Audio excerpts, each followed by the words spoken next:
Calvin Trillin once chased a single flavor across an ocean. Pimentos de padron, little green peppers fried in olive oil, mild until one surprises you with heat. He called them a register of frustration and deprivation, foods that define a place because they can't really exist anywhere else.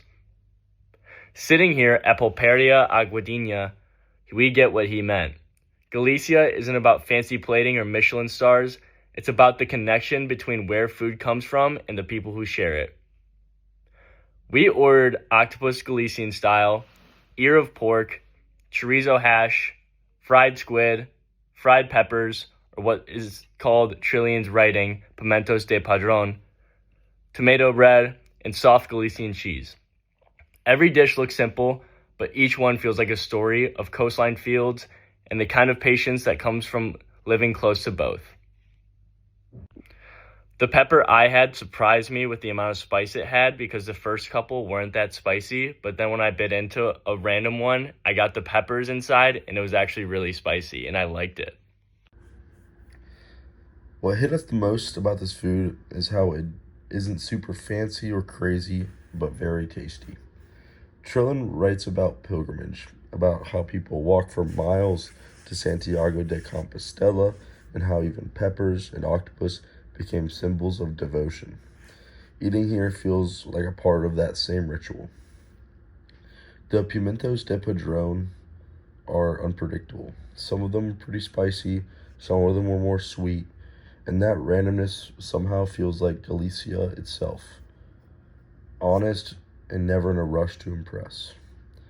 When we tried the Galician soft cheese, it was a very similar story. Nothing too fancy, it was just really creamy, simple, and local. It's food that doesn't try to change too much, and that's maybe the point. Trillin chased these flavors because they belong here. Trillin's essay is not really about the peppers. It is about finding something that is authentic and cannot be reproduced or recreated anywhere else.